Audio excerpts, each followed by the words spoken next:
Jesus e posses. O apego aos bens materiais torna-se uma jaula que aprisiona o possuidor distraído, que passa a pertencer àquilo que supõe possuir. Causa aflição pelo medo de perder o que acumula, pela ânsia de aumentar o volume dos recursos, pela circunstância de ter que deixá-los ante a iminência da morte sempre presente na vida. Desvaria porque intoxica de orgulho e prepotência a criatura, que se crê merecedora de privilégios e excepcionais deferências, que a não impedem de enfermar-se, neurotizar-se, padecer de solidão e morrer como todas as demais. Enrijece os sentimentos que perdem a tônica da solidariedade, da compaixão e da caridade, olvidando-se dos outros para pensar apenas em si.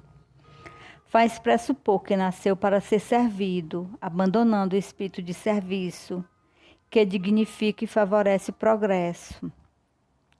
O possuidor que não se interessa por repartir os valores, oferecendo dignas oportunidades de trabalho, é escravo que mais se envilece, quanto mais se prende às posses.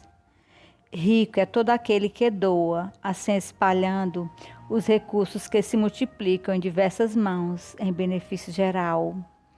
O rico verdadeiro é investidor consciente, que não paralisa o crescimento da sociedade, antes amplia sua área de realizações. Sabe que é mordomo transitório e não dono permanente, devendo prestar contas oportunamente dos valores que lhe foram confiados. Verdadeiramente, o homem nada possui, nem a si mesmo ou a sua vida, tornando-se usuário de tudo quanto lhe chega e passa.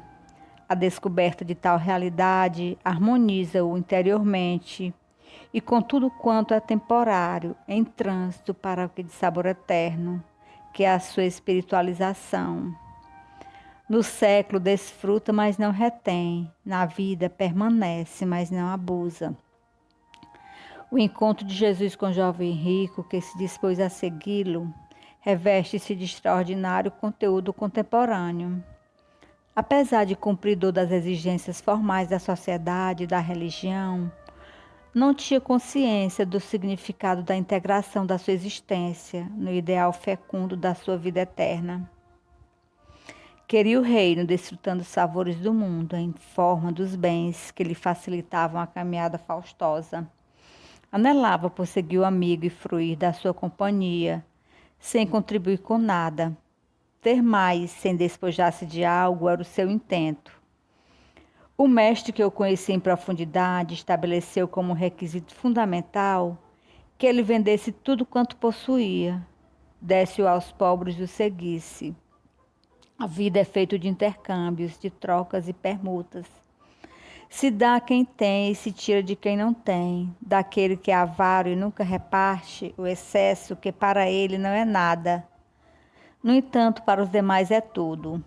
O moço era rico e gozador, mas não era feliz, pois que lhe faltava algo, a solidariedade que pacifica as ansiedades do coração.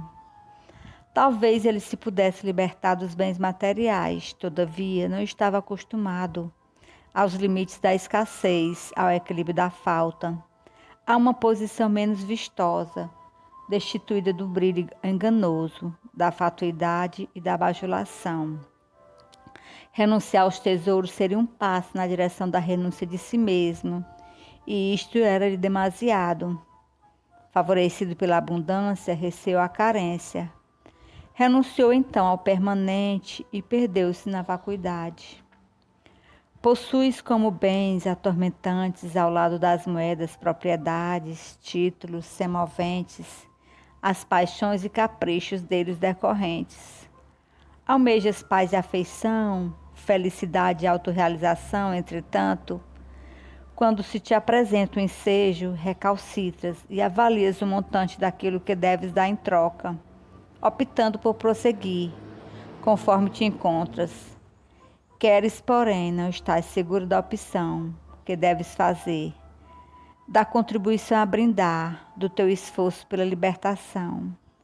Somente é feliz aquele que é livre. Só existe felicidade em quem se encontrou com a verdade.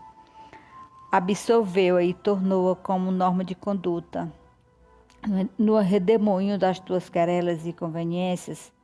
Se desejas vida nova e harmônica, ouve Jesus, despoja-se de tudo. Dá aos outros o que seja útil e segue-me, propõe ele. Desnudado estarás fecundado pela luz, portanto, livre e feliz. Livre Jesus e atualidade.